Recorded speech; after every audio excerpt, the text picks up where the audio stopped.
Student, मैं आपका teacher Sunil Saini. स्वागत है आपका सक्सेस धारा क्लासेस में। लास्ट क्लास के अंदर हमने एक्सरसाइज 4.3 का question number 1 with introduction discuss किया था। आज हम उसी को कंटिन्यू करेंगे और question number 2, question number 3 discuss करेंगे।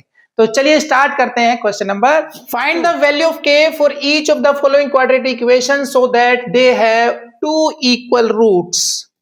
देखिए, जो लास्ट क्वेश्चन हमने किए थे ना, उसके अंदर हमें नेचर बताना होता था।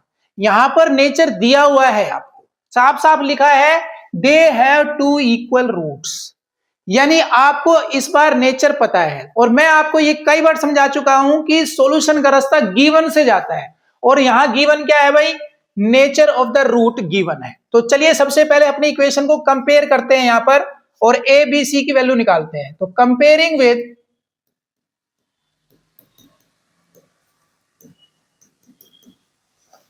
ए X square plus B X plus C equal to 0।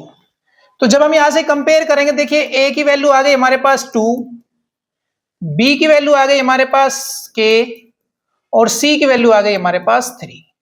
तो हमने ए बी सी फाइंड कर लिए हैं। अब क्वेश्चन के अंदर गिवन है, क्वेश्चन के अंदर क्या गिवन है भाई? यहां लिख लीजिए आप, given nature of the root क्या है? Equal root exist, equal root exist करते हैं भाई।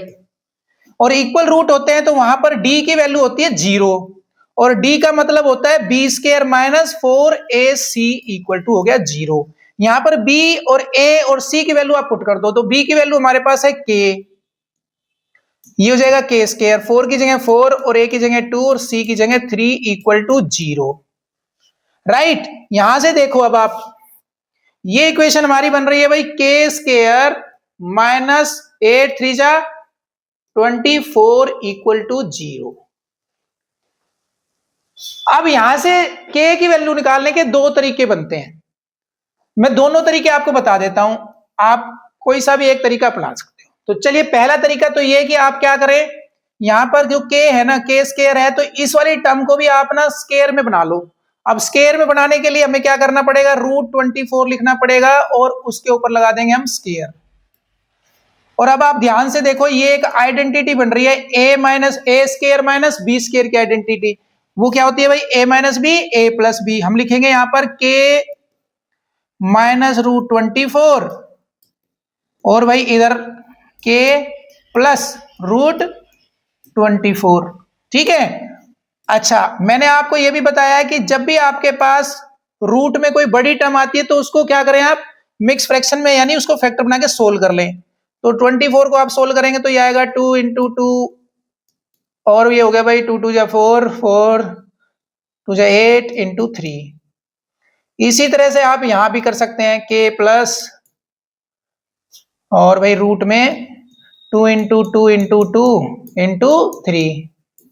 यहां पर एक पेयर बन रहा है भाई, देखो इसको कर लेते हैं बाहर, तो ये आ जाएगा हमारे पास, दिस इंप्लाइज के माइनस 2 रूट 6, और इधर भी हमारे पास आ रहा है भाई के प्लस 2 रूट 6, और दैट इज इक्वल टू 0। तो यहां से हमारे पास देखिए के, आइदर के माइनस 2 रूट 6 इक्वल टू 0, और के प्लस 2 रूट 6 इक्वल टू 0। और भाई के की वैल्यू यहां से तो आ गई 2 रूट 6, और यहां से वैल्यू आ गई के की माइनस 2 रूट 6। तो एक तो मेथड हमारे पास बनता है इस तरह से कि हम उसको क्या बना ले? आइडेंटिटी बना ले ए स्क्वायर माइनस बी स्क्वायर की। राइट। दूसरा तरीका है कि हम डायरेक्ट करने की कोशिश करें। देखिए, इसमें अक्सर बच्चे मिस्टेक जरूर कर देते हैं।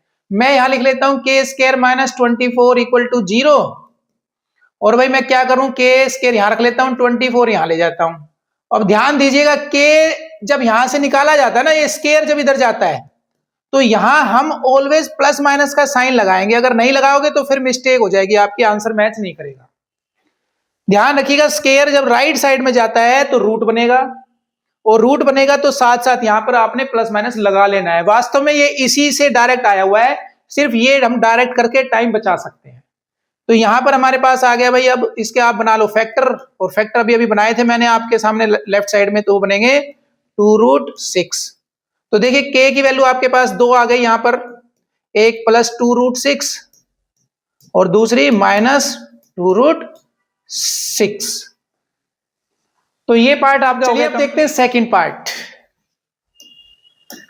कहता है find the value of k for each of the following quadratic equation so that they have equal real roots. यहां पर आपको नेचर दिया हुआ है और आपको k की वैल्यू निकालनी है, जैसा कि पिछले पार्ट में किया था।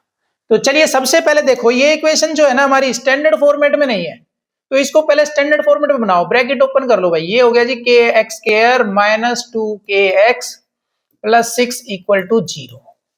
अब ये आ गई हमारी स्टैंडर्ड फॉर्मेट में। अब इसको कर दो कंपेयर, कंपेयरिंग विद हमारी जो स्टैंडर्ड इक्वेशन है उसके साथ कंपेयर करेंगे। ax² - +bx + c = 0।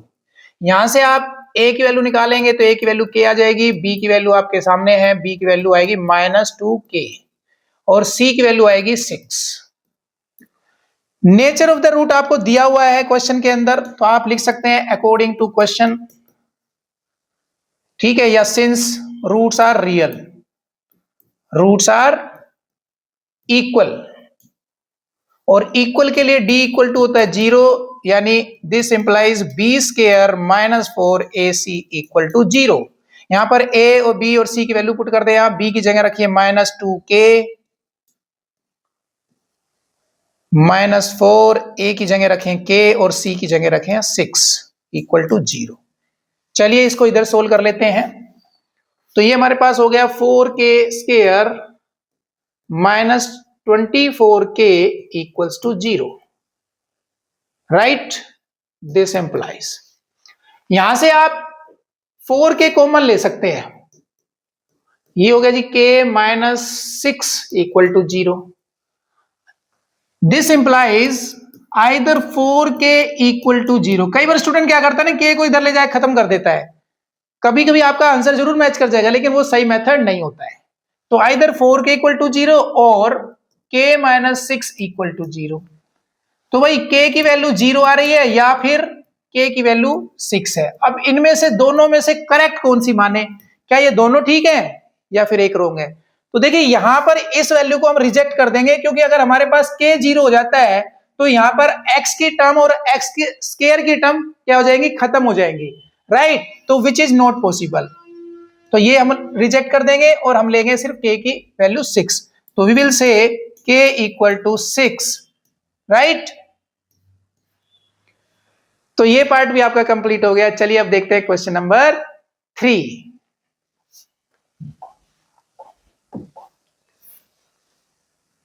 Is it possible to design a rectangular mango grove whose length is twice its breadth and area is 800 square meter? Find the length and breadth। पहले तो आपसे पूछ रहा है कि भाई ऐसा पॉसिबल है या नहीं है। अब ये कैसे बताएंगे भाई पॉसिबल है या नहीं है। सिंपल है, आप नेचर ऑफ द रूट देखेंगे। अगर आपके nature of the root less than 0 आ जाते हैं तो नॉट पॉसिबल, और जब नॉट पॉसिबल है तो हमें लेंथ ब्रेड्थ निकालने की जरूरत ही नहीं है, निकलेंगे ही नहीं हमसे। क्लियर। तो चलिए स्टार्ट करते हैं। चलिए अब देखते हैं question number 3। Is it possible to design a rectangular mango grove whose length is twice its breadth and area is 800 square meter? Find length and breadth।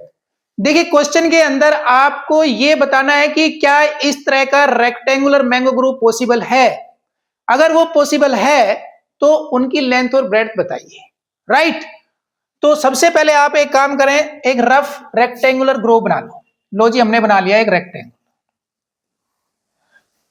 Question में लिखा गया length is twice its breadth. यहां पर length के लिए बोला गया है, ब्रेड्थ के लिए कुछ नहीं बोला है। तो जिसके लिए कुछ नहीं बोलते हैं उसको करते हैं हम सपोज। तो लेट कर लेंगे ब्रेड्थ x और लेंथ हो जाएगी ट्वाइस, राइट। तो यहां लिखिए आप let breadth of rectangle is x, right. अब हो गया लेंथ, लेंथ हमारे पास हो जाएगी ट्वाइस, ट्वाइस ऑफ ब्रेड्थ, और ट्वाइस ऑफ ब्रेड्थ का मतलब है हमारे पास हो गई 2x। ठीक है, अब क्वेश्चन के अंदर गिवन क्या है, एरिया, और सॉल्यूशन का रास्ता जाता है गिवन से। तो यहां पर आप लिखिए according to question area equals to 800 square metre, और रेक्टेंगल का एरिया क्या होता है भाई, length into breadth, length into breadth is equal to हो जाएगा 800।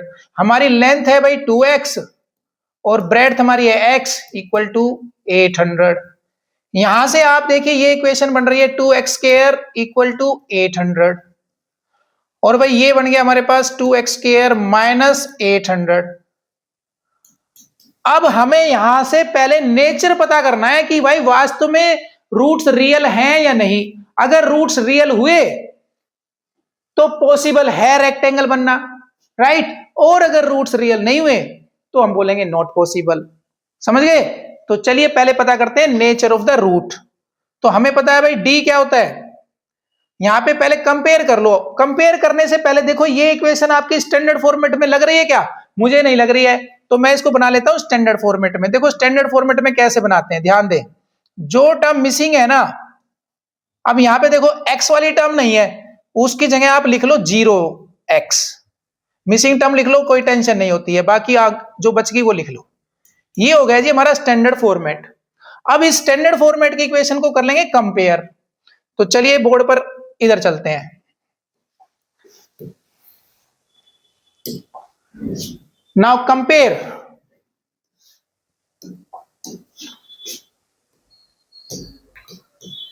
कंपेयरिंग, तो देखो जो हमारी गिवन इक्वेशन है वो लिखेंगे पहले। ये है 2x square plus 0x minus 800 equal to 0, और इसको कर दो कंपेयर स्टैंडर्ड इक्वेशन से, और स्टैंडर्ड इक्वेशन हमारी है ax square plus bx plus c equal to 0।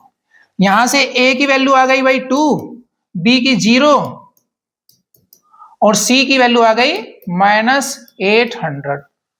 अब आप पता करोगे नेचर क्या पॉसिबल है, तो यहां से पॉसिबल पता करने के लिए d निकाल लेंगे हम, d is equal to b square minus 4ac, और भाई b की वैल्यू हमारे पास है 0, माइनस की जगह माइनस, 4 की जगह 4, a की जगह 2 और c की जगह माइनस 800। और भाई इसको सोल्व कर रहे हैं तो प्लस का हमारे पास आ रहा है 4 2 जा 8, 8 8 जा 6400। तो देखो ये आ रहा है पॉजिटिव। पॉजिटिव का मतलब है कि ये 0 से ज्यादा है, और जब 0 से ज्यादा होता है तो हम क्या कहते हैं, रियल, रियल रूट एग्जिस्ट कर रहे हैं। और जब रियल रूट एग्जिस्ट कर रहे हैं तो इस तरह की मैंगो ग्रुप पॉसिबल है, और पॉसिबल है तो आप लेंथ ब्रेड्थ बताइए। तो चलिए हम लिख देते हैं रेक्टेंगुलर ग्रुप इज पॉसिबल। चलिए आधा पार्ट हो गया, अब सेकंड हाफ पार्ट करते हैं। अगर पॉसिबल है तो भैया हमें फटाफट लेंथ और ब्रेड्थ निकाल के बताओ। तो चलो जी लिखते हैं। हमारी जो इक्वेशन आई है पहले उसको लिखो आप। हमारी इक्वेशन क्या आई थी भाई, याद है किसी को? नहीं है तो कोई बात नहीं। नाउ हमारी इक्वेशन थी 2x square minus 800 equal to 0। यहां से हम लिखेंगे 2x square is equal to 800, और भाई ये हो गया 2x square is equal to, yes 2 को ले जाते हैं डिनोमिनेटर में, ये हो जाएगा x square is equal to 800 by 2, और ये हो गया जी x square is equal to 400। और मैंने आपको बताया था भाई अब ये स्क्वायर इधर रूट में जाता है ना ऐसे, तो यहां पे आप प्लस माइनस लगा लें। 400 का रूट होता है जी 20, राइट, ये हो गया जी हमारे पास प्लस माइनस 20। अब यहां पर आपके पास x की दो वैल्यू आ गई, एक आ गई 20 प्लस में और एक आ गई माइनस 20। और देखो इतने तो आप समझदार हैं भाई, ये तो है क्या ब्रेड्थ, ब्रेड्थ नेगेटिव तो होती नहीं है ना, तो इसको कर देंगे हम रिजेक्ट, ये होगी रिजेक्ट। तो x की वैल्यू आ गई 20। अब आपको निकालना है, यानी आपकी ब्रेड्थ आ गई 20, लेंथ और निकाल दो भाई। तो length is equal to 2x हो जाएगी, 2 इंटू 20 सोल्व कर लेंगे तो ये हो जाएगी 40। तो आपके पास लेंथ आ गई 40 और ब्रेड्थ आ गई 20। तो यहां पर ये क्वेश्चन भी आपका हो जाता है कंप्लीट। तो मिलते हैं अगली क्लास में, सेम टाइम सेम प्लेस।